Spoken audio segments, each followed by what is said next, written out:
I came from Virginia. I don't know if you guys knew that. You guys probably should have clapped more just for that. But yeah. Was that? Virginia is for lovers. Yes, it is. Yes, it is. And the heckling is for haters.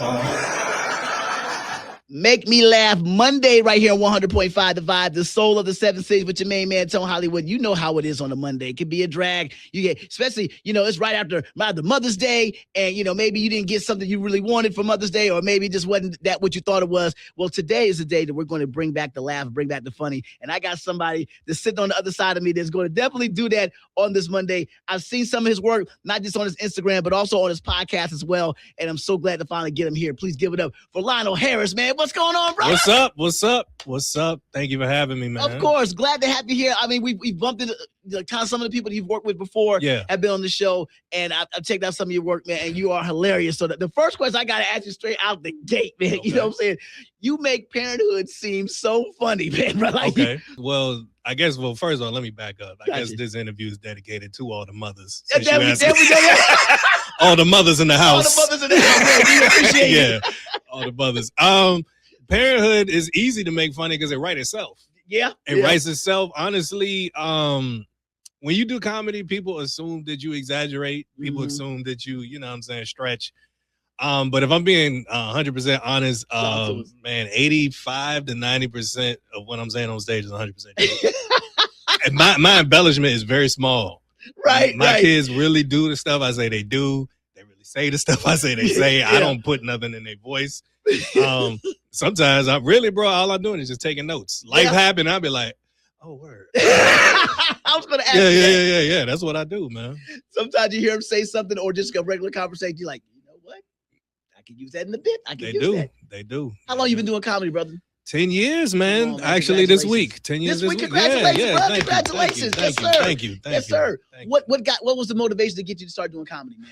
All right, that's a complicated question, so I'm gonna try to take the most succinct route because I know we got time. But we good, bro. Come on, take it easy. Just sit back, relax. Well, the main thing is I was a filmmaker, and I was making comedy. I was writing comedy. And I remember the first big comedic film that I made, we entered in this competition called the 48 Hour Festival. It's an international competition where you got to write and produce a film in 2 days. 2 days. Wow. So, and they give you like a lot of stuff on the spot to ensure that you're doing it in 2 days so you can't cheat. Right. Okay. So I did that with me and my partners. We wrote and, I directed this comedy film. We won all these awards, man, got all this love. And I knew I was funny, but having that kind of recognition. But I remember, a lot of my friends, a lot of people would say, "Yo, man, won't you try it? You're telling other people how to be funny. Won't you step out in front of the camera, try it yourself?" And I'm not gonna lie, I just kind of filed it away. And I tried comedy a couple of times, went horribly wrong. Not gonna lie, I took an L the first 2 times, and then it took me 2 years to have the courage. Because if you take a big enough L, bro, you don't want to. I'm done. Why am I punishing myself like this, bro? You know what I'm saying? Like, why am I hurting I have self-esteem. Like, why? Rumbling left and right. So it was, but the main thing for me was the particular time when everything switched was I was on a work trip and I was in Hollywood. And I was doing this story on people who were in the entertainment industry who were like faith-based, who were believers. They weren't making faith-based content. They didn't call themselves Christian filmmaker. They were just Christians who were in the industry. See, you got to make that difference. Right. You know what I'm saying now? Even though I think it's stupid, but that's the way you got to communicate to people now.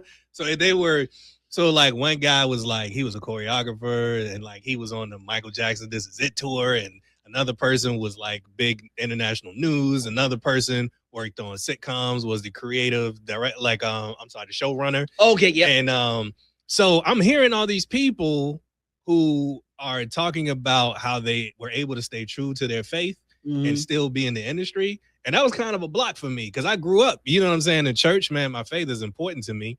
So when I heard all these stories of people who were doing it, it motivated me. That night, I went to Flappers in Burbank, California. I went to their open mic. And then I was like, let me make sure it's not a fluke. So the next night, I had a boy out there who was in my first film, the comedic film that won. Okay. He was an actor. He was doing stand-up. Gotcha. So he had just started too. So we went together to this mic in West Hollywood. It was called the Hollywood Hotel. And when I finished, the guy that ran the mic invited me back. He's like, "You good, man? When you coming back?" And I was like, "Bro, like I'm from Virginia. You know what I'm saying? So they don't know me out here. They don't owe me anything. That put me on a high I never came down from." Wow. That was May 4th and 5th of 2016. I've been doing it ever since. Oh man, that pat on the back is what you needed, man. I Yeah. mean, you know, to let you know that you are talented and you are funny and that you deserve to be on that stage. Yeah, put a battery in my back, most definitely. Yeah, most yeah, definitely. that's dope, man. Hey, what's the furthest you travel due to comedy? Ecuador, What out of country? Ecuador, Peru, and Guatemala. How do you book a show from that far away? Like, come on. I started doing cruises. Okay. And I went to international waters. So that's how I started doing comedy internationally. Yeah, that's probably the furthest. Now, I'm not saying I know every comic in the 7 cities, but Yeah. I know a few, and there's only 2 that have traveled international. You are now the second one I've talked to. Okay, Quincy I know Garvey, Quincy. you know, Quincy, yeah. Uh-huh. Quincy was doing cruising. Yeah. Wow. I'm assuming, is that kind of hard to get into, to break into, or is it just a matter of just like somebody seeing you and say, "Hey, we think you might be funny on this," or It can be. Oh, my co-host too, David. David's on it too. Griffith. Yes. He did cruises as well. Awesome. Yeah, it can be. It's kind of like a closed, I guess, circuit. But the thing that helps, primarily, I know at a time, was that if you have specifically a dry bar comedy special, Yeah. and I have a dry bar comedy special, Gotcha. so I mean that kind of helped, too, because like cruise ships, the way they run it, they really want, like, those specials have to be clean. Of course. Okay. Yeah. So in cruise ships, they really want to offend no one. So if it's 1,000 people in the show and one person complains, they're going to make a change. That business model is rough. I can understand. Yeah. So that's why they probably recruit like that. Primarily, how many shows would you do on the cruise? It depends. Typically, there are 2 types. There are cruise ships that have comedy clubs on the cruise ship, Right. and those you do more. And then there are cruise ships where like you're the main talent and you're on the stage. And those are the ones that I did. I didn't have a choice. You just get in where you fit in. Gotcha. Okay. But those, like, it was like, you know, my name and face on the marquee, like tonight is Lionel Harris. So that was the one that I did. I never did the one with the comedy clubs and stuff on the ship. I didn't keep doing them. I had really a crazy experience. So it kind of turned me up. When I go for the documentary, Well, truth be told, you might get an exclusive. I'm actually writing a book. Okay, great. Yeah, I'm not plugging that yet. That's Oh, on okay, that's on the okay. low. You heard it, but you ain't That's hear on it. the low. That's on the Oh, low. good. But I tell all these crazy. I told you all the stuff is true. Right. And I tell all these crazy stories on stage, and I started thinking that'd be a cool way to do an autobiographical kind of account of my life from the stories I tell on stage. Right. So the main hook here is every time that I've had a big break in comedy, I've had a near-death experience. Oh. Yeah. Okay, I don't want to. Yeah, no, I made them funny. Okay, It take time though. Like It ain't funny first, it ain't funny at first. No. I need about a year. You know, the process. Yeah. I'll share one with you. Talk to us, brother. I'll share one with you. This is one that and I told you I'm a man of faith, but this particular experience made me look at God differently. And this is one where the first time I ever headlined a club, it was in Cocoa Beach, Florida. Okay. All right. So I flew into Jacksonville because it was cheaper to do that and get a rental car than it was to just get a plane ticket to straight, like, I think Orlando would probably be the closest airport. Yeah, Orlando or Tampa. Yeah, probably Orlando. So on my way down, I'm running behind because it's a long story. Everything leading up to it is crazy. But by the time I actually get on the highway, I end up in Jacksonville's rush hour. And so the traffic clears up. And by the time I finally get to like a place where I'm hitting the straightaway, like it's a tractor trailer truck beside, I'm in the right lane. It's a tractor trailer truck beside me. All the tires blow up on the truck. Yeah. The one that's in front of you. No, one was beside me. Beside. Okay, wow. Yeah, all the time. Right? So immediately it topples over and it's about to hit me at the same time. Now, it's also a tractor trailer behind me. Shut up. So I'm literally about to get hit by 2 tractor trailer trucks at the same time because this other one's trying to slow down. Yeah. And the tires blow up is just losing control. So it's all the shrapnel from the top. You know, like all the tire pieces hitting my windshield. Yeah. Man, I can't really explain it. I don't really have an explanation, but I feel like time slowed down. I can imagine A little bit. Yeah. And it was like a movie, like, and then it was like I was able to slow down just enough and weave in between the 2 trucks to avoid dying. Yeah. And I did it, but I'm running late. So I have to go be funny, but my heart is right there on the highway, right? Yeah. This is a near-death experience. Now. Yeah. And so I ain't even have time to change. Like I had to perform my first headliner set in some sweatpants. But that's not the end of the story. No, keep it going, brother. What? That's not the end. So they put us up in one of these hotels. It was like a